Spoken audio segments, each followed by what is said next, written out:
할렐루야. 오늘도 나사렛 아침 묵상에 함께 해주시는 모든 분들을 주님의 이름으로 환영하고 축복합니다. 오늘 우리가 함께 나누고자 하는 말씀은 욥기 13장 15절부터 16절까지 말씀입니다. 제가 읽어드리도록 하겠습니다. 그가 나를 죽이시리니 내가 희망이 없노라. 그러나 그의 앞에서 내 행위를 아뢰리라. 경건하지 않은 자는 그 앞에 이르지 못하나니 이것이 나의 구원이 되리라. 아멘.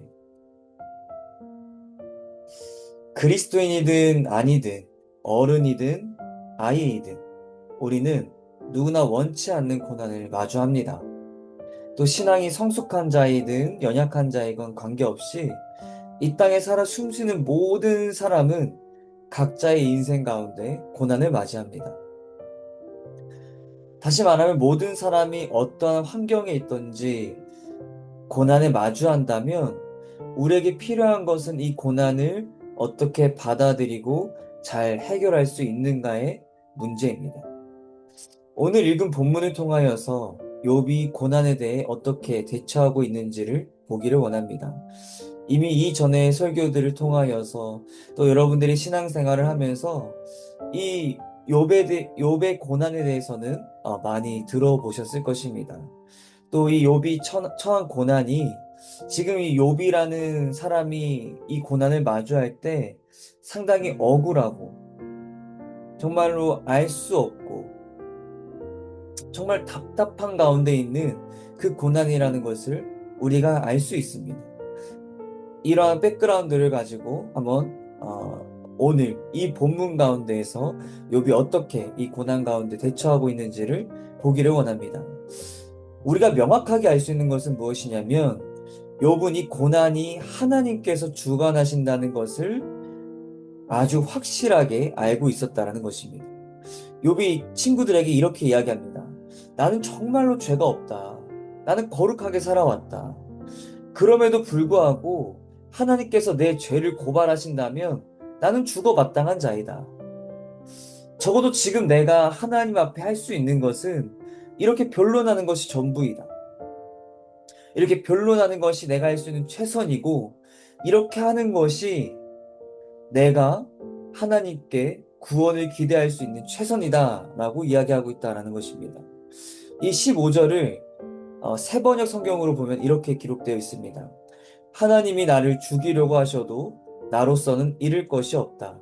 그러나 내 사정만은 그분께 아뢰겠다. 욥은 지금 그가 처한 상황에서 철저하게 하나님께 집중하고 있음을 볼 수 있습니다. 이걸 다시 살펴보면 하나님과의 인격적인 관계가 형성되어 있음을 볼 수 있습니다. 단순히 율법적이고 종교적인 신이 아니라 정말로 욥의 인생을 보살피시고 주관하시는 하나님의 인격적인 관계 가운데 있었음을 볼 수 있습니다. 욥이 처음에 이제 욥 1장에서 이 욥이라는 사람에 대해서 소개가 될 때 하나님께서 의인이라고 소개를 하십니다. 그리고 욥 또한 하나님께 정말로 경건한 거룩한 삶을 살고자 노력하는 사람이었습니다. 오죽하면 자녀들이 범한 죄가 있을까봐 그것들을 위하여서 하나님께 제사를 드렸던 사람이라는 것을 우리가 알 수 있습니다. 이렇게 종교적으로 어떤 율법적으로 하나님께 완전하고자 했던 사람 중에 한 명이 욥입니다. 근데 이 욥이 친구들과 대화하는 것들을 이렇게 자세히 살펴보면 그저 정죄하고 율법적으로 욥을 내려깎는 친구들과 달리 이 욥은 하나님과의 인격적인 어떠한 관계에 집중이 되어 있음을 볼 수 있습니다. 그리고 욥의 이제 욥기의 마지막을 향해 나아가면서 하나님께서 내가 창조주임을 너는 모르느냐? 그러니까 욥이 나에게 왜 이런 고난을 주십니까? 라는 그 질문에 하나님께서 내가 창조할 때 너는 알았느냐? 라는 어떤 그런 대답을 하실 때 욥이 깨닫고 내가 이제는 귀로만 들었으나 내가 이제 눈으로 주님을 봅니다. 라는 고백이까지 이어지는 것을 보면서 우리가 알 수 있는 것은 무엇이냐면 이 과정을 통해서 하나님과 욥의 인격적인 관계가 더욱더 친밀해지고 긴밀해지고 성장했다라는 것을 볼 수 있습니다. 우리는 때때로 고난 가운데 어떠한 상황 가운데 집중할 때가 많이 있습니다. 도대체 이 고난이 왜 나에게 왔는가? 그러다 보면 자연스럽게 특정한 사람에 집중하게 됩니다. 그러면서 그 사람의 탓을 하는 경우가 생깁니다. 아, 누구누구 때문에 이 일을 망쳤다. 아, 누구만 아니었으면 이런 일이 생기지 않았을 텐데, 그 사람 말만 안 들었어도 괜찮았을 텐데, 등등, 우리는 고난 가운데 어떤 비난의 대상을 찾고 후회를 할 때가 있습니다. 왜냐하면 그것이 쉬운 방법이기 때문입니다. 나의 잘못을 인정하고 싶지 않고, 나의 연약함을 인정하고 싶지 않고, 내가 지금 이 상황을 통제하지 못함을 인정하고 싶지 않기 때문에, 적어도 내가 통제할 수 있는 어떤 영역 안으로 그 문제, 그 고난을 가지고 오기 시작하고, 그럴 때 가장 쉬운 방법은 그 원인에 대한, 그 고난에 대한 원인을 다른 사람의 잘못으로 돌리게 되는 것입니다. 하지만 성도는 우리의 모든 삶이 하나님의 손에 있음을 신뢰하는 자들입니다. 고난이 하나님께서 우리를 성장시키는 도구라는 것을 아는 자들입니다. 고난이 우리를 축복하시기 위한 도구라는 것을 아는 자들입니다. 그 무엇보다 우리의 생명이 하나님께 속해 있고 우리의 구원이 하나님께 속해 있음을 아는 자들입니다. 이 땅에서의 고난의 아픔보다 영원한 나라에서의 삶의 기대가 더 큰 자들이 바로 성도입니다. 따라서 고난을 마주하는 성도의 특징은 하나님을 바라보는 자들이며 하나님께 모든 것을 아랜다는 것입니다. 다시 말하면 기도하는 자들이라는 것입니다. 단순히 고난을 해결해달라는 주문이 아니라 하나님께 현재 나의 삶을 세세히 고백하는 것입니다. 하나님, 제가 지금 너무나도 억울합니다. 너무나도 두렵습니다. 너무나도 화가 납니다. 너무나도 짜증이 납니다. 실증이 납니다. 누군가가 너무 밉습니다. 등등 내가 느끼는 그 모든 감정들을 하나님께 고백하는 것입니다. 그 어려운 상황들, 이해되지 않는 부분들을 하나님께 고백하는 것입니다. 그리고 내가 지금 하나님, 이렇게 되길 원합니다. 이렇게 문제가 해결되길 원합니다. 라는 것을 하나님께 세세하게 고백하는 것입니다. 이렇게 하나님 앞에 아뢰 수 있는 것이 성도만이 할 수 있는 특권임을 16절에선 이야기하고 있습니다.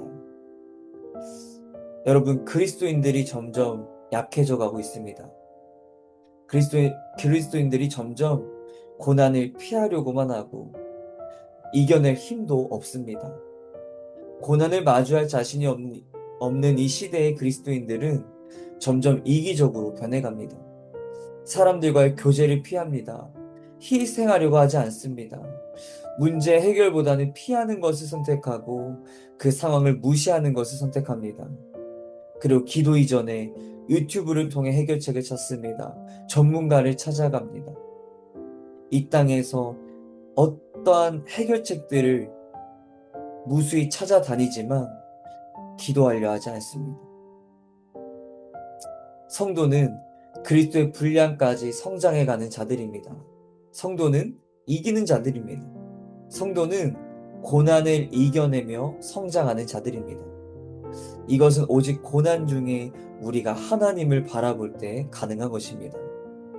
우리가 하나님을 바라본다라고 해서 그저 하나님, 존귀하신 주님, 이 고난을 이기게 하실 주님을 믿습니다. 이렇게만 나아가는 것이 아닙니다. 하나님을 원망할 수 있습니다. 하나님을 비난할 수도 있습니다. 어떠한 형태이든 어떠한 모습이든 우리의 모든 시선과 우리의 모든 생각을, 우리의 모든 마음을 하나님께 두는 것이 중요한 것입니다.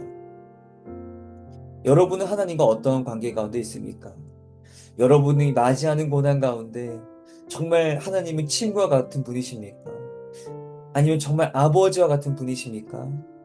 이게 아니라면 다른 종교와 다름없는 그저 문제 해결을 비는 어떠한 신과 같은 분이십니까? 오늘을 살아가는 우리의 삶이 하나님과의 인격적인 관계를 맺고 친밀한 삶을 살아가는 모습이 되기를 원하며, 특별히 고난 중에 계신 분들이 있다면 하나님의 선하심을 신뢰함으로 더 가까이 주님 앞에 나아가고 이 기간을 통해서 하나님께서 이루실 그 아름다운 것들을 기대하게 되기를 소망합니다.